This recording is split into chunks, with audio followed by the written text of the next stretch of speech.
Un ouvrier active le détonateur, provoquant peu après une forte explosion dans la carrière.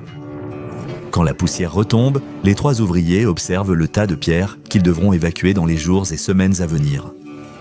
Mais alors, ils remarquent quelque chose d'étrange. Là, dans la paroi rocheuse nouvellement exposée, il y a une ouverture. Les 3 hommes se tiennent à l'entrée de la grotte auparavant cachée. Ils passent la tête à l'intérieur, mais il fait trop sombre pour distinguer quoi que ce soit, si ce n'est que le tunnel creusé dans la roche s'étend sur au moins quelques mètres, avant de tourner et de leur empêcher de voir plus loin. L'un des ouvriers de la carrière tape son collègue dans le dos et le met au défi d'entrer pour aller voir. « Pas question », lui répond-il en retirant sa main après avoir touché la paroi de la grotte, sa paume désormais couverte d'une substance visqueuse et répugnante. « C'est dégoûtant là-dedans ». Les 2 autres se moquent. S'ils sont si courageux qu'ils vérifient eux-mêmes. Les 2 hommes arrêtent de rire et s'observent. Qui aurait imaginé que la situation se retournerait contre eux? Mais ils ne comptent de pas reculer. L'un des 2 sort une lampe de poche et il pénètre dans la grotte pendant que le 3e attend dehors. Il regarde les 2 hommes disparaître plus loin dans la grotte. Dans la grotte, le sol, comme les parois, est couvert d'une substance humide et légèrement collante. Il s'attendait à ce que la grotte se termine juste après le virage, mais maintenant, il voit qu'elle continue. Non seulement il y a un autre tournant devant eux, mais plus loin, ils découvrent aussi des embranchements. Ceci pourrait bien être le début d'un vaste réseau de grottes. Il est impossible de savoir jusqu'où ou à quelle profondeur cela peut aller. Ils devraient retourner à l'entrée pour éviter de se perdre. Les 2 rebroussent chemin vers l'entrée, mais soudain, qu'était-ce ? Ils se retournent. On aurait dit qu'il y avait un bruit derrière eux, mais il n'y a rien, juste le passage vide. Ils doivent avoir des hallucinations auditives. Il vaut mieux partir vite. Allez, on y va. Alors qu'ils partent, un événement survient. Dans un bruit écœurant de succion, les murs du tunnel se resserrent, se refermant entre eux. Ils courent vers le passage désormais fermé et commencent à frapper le mur humide et mou, mais il n'y a aucune réponse. Soudain, il entend un bruit. Un cri ? Il a aussi réalisé autre chose. Même si son ami avait la lampe de poche, il peut quand même voir. Bien que faibles, les murs eux-mêmes semblent produire une petite quantité de lumière. Il crie qu'il va chercher de l'aide et que son ami doit tenir bon. Il va le sortir de là. Il n'a aucune idée s'il peut l'entendre cependant. Il revient lentement par le chemin qu'il croit avoir pris, mais la grotte paraît différente. Il emprunte des virages dont il ne se souvient pas pendant leur trajet. Il devrait déjà être à l'entrée, et il semble qu'il y ait plus de chemin qu'avant. Avec la faible luminosité, il est peut-être juste confus. Il entend aussi des bruits, des sons humides et ondulants. Il doit partir, le travailleur de la carrière atteint une bifurcation sans savoir quelle direction choisir. Il ne se souvient pas du tout de ça. Il crie dans le tunnel sans recevoir de réponse. Cependant, il perçoit davantage ces bruits humides et claquants derrière lui. Il doit continuer à avancer. Am, Stram, Gram, ce sera le tunnel de gauche. Il progresse sur sa voie, tourne à un coin et aperçoit une nouvelle bifurcation. Qu'est-ce qui se passe ici? Il doit quand même choisir Am, Stram, Gram. Il crie alors que quelque chose bondit hors du tunnel vers lui. Dehors, l'ouvrier de la carrière s'inquiète. Il a pris sa propre lampe torche et l'éclaire dans le tunnel, mais il ne voit pas plus qu'eux auparavant. Il appelle, demandant s'ils vont bien, mais il n'obtient pour seule réponse que le silence. Il se retourne derrière lui vers la carrière vide. Ils sont les seuls à travailler sur le site ce jour-là. Et s'ils ne retournent pas bientôt au travail, il va y avoir des questions fâchées sur la raison pour laquelle ils ont passé la journée à traîner dans une grotte. Même s'il n'aime pas l'idée, il doit y entrer et les faire sortir. Il entre dans la grotte, franchit le premier virage et note que tout est étrangement collant, mais poursuit, pensant qu'il pourrait avoir besoin de lui. Il prend un autre virage et voit une paire de jambes dépasser du prochain tournant. Son ami a sûrement été blessé. Il court vers son collègue blessé et s'agenouille près de lui. Il semble qu'il se soit évanoui, l'autre tente de le réveiller. « Tu vas bien? Que s'est-il passé ?» Son ami gémit un peu, mais il n'ouvre même pas les yeux. Il gémit encore, du sang s'écoule de sa bouche. Effrayé par l'état de son ami, l'ouvrier recule. C'est alors qu'il remarque quelque chose, le ventre de son ami. Ça bouge. Il se penche tout près, il peut voir des bosses gonfler et se déplacer sur son abdomen. La fondation SCP, alertée par les rapports, a vite acheté la carrière et les terres avoisines. Les témoins ou personnes informées des ouvriers disparus ont été amnésiés et l'accès à la zone de la carrière strictement contrôlé. La grotte découverte fut nommée SCP-2385, mais la fondation devait encore comprendre sa véritable nature. Après la construction d'un avant-poste de recherche au-dessus de l'entrée, l'enquête sur ce système de cavernes étranges put enfin commencer. D1, 1424, membre du personnel de classe D, entre le premier dans la grotte, équipé d'une caméra à l'épaule, d'un Ruger LC9, d'une machette et de rations pour une semaine, car l'étendue du réseau de grottes était inconnue. D114 entre dans la grotte et signale aussitôt les mêmes conditions que les ouvriers. Les parois sont molles, humides, légèrement collantes et semblent aussi émettre une lueur à peine perceptible. D114 s'enfonce plus profondément dans la grotte, mais ne voit aucune trace des ouvriers disparus, bien qu'il ait été signalé qu'un de leurs corps avait été perdu relativement près de l'entrée. On lui ordonne d'aller plus loin dans la grotte et il signale par radio l'instabilité des parois. Il passait devant des ouvertures qui se refermaient après son passage. À plusieurs reprises, il a également vu de nouveaux passages s'ouvrir. Et cela ne semblait pas dû à des effondrements ou activités géologiques. Les murs semblaient vivants. Mais les murs étaient le seul signe de vie. Il n'y avait aucune trace des ouvriers disparus ni de leur sort. Après avoir tourné un coin, D11 1424 voit quelque chose devant lui. Ce n'est pas l'un des ouvriers, c'est une créature, et une créature comme il n'en a jamais vu auparavant. La créature rampante dans la grotte évoque un ver géant, long de plusieurs pieds, doté d'une tête humaine grotesque et écorchée. D11 1424, terrifié par la créature grotesque, tente de fuir, mais il est trop tard. Le ver l'a repéré et fonce sur lui, rampant à une vitesse incroyable sur le sol humide. D11 1424 glisse et tombe au sol. Sa caméra fixée à l'épaule est arrachée de son corps et se retrouve tournée vers un mur, ne laissant aux chercheurs qui surveillent le flux que le son de ses hurlements. Après la perte de contact avec le personnel de classe D, la Fondation a choisi que la prochaine exploration des grottes, en raison de créatures hostiles, se ferait sans humains. La mission a été autorisée et 2 mois plus tard, un drone télécommandé désigné A47 a été envoyé dans la grotte. Tout comme D11 1424 et les ouvriers de la carrière avant lui l'ont vu, sa caméra capture des passages qui s'ouvrent et se ferment dans les parois rocheuses vivantes. En avançant, il aperçoit les mêmes créatures vermiformes au visage humain écorché, désormais nommées par la Fondation Entité SCP-23851. A47 découvre bientôt un fait surprenant sur ces organismes. Il semble qu'ils naissent directement des parois de la grotte elle-même. A47 entre dans une immense salle de la grotte, filmant plus d'une douzaine de 2384 émergeant des murs et du plafond à divers stades de maturité. Certains klaxonnent des mâchoires vers A47 lorsqu'il passe, tentant d'attaquer le drone, mais sans réussir à l'atteindre. Il y a aussi de plus grands vers dans la pièce qui diffèrent un peu d'apparence avec une croissance fibreuse sur leurs yeux.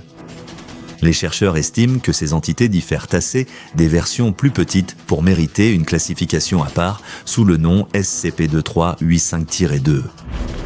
Heureusement pour A47, ces spécimens plus grands, pouvant atteindre 4 mètres, sont bien plus dociles que les plus petits et l'ignorent quand ils passent près d'eux. A47 découvre aussi que ces créatures inquiétantes, semblables à des vers, sont cannibales. Sa caméra transmet des images à l'équipe de recherche montrant une entité 2385 en train de se nourrir d'une autre, plus petite. Il semble qu'elles avalent leur proie entière après avoir disloqué leur mâchoire grotesque. L'entité en train de se nourrir tente de frapper A47 avec sa queue, mais ne peut pas l'atteindre avec la moitié d'une autre créature dans la bouche et le drone continue plus profondément dans la grotte.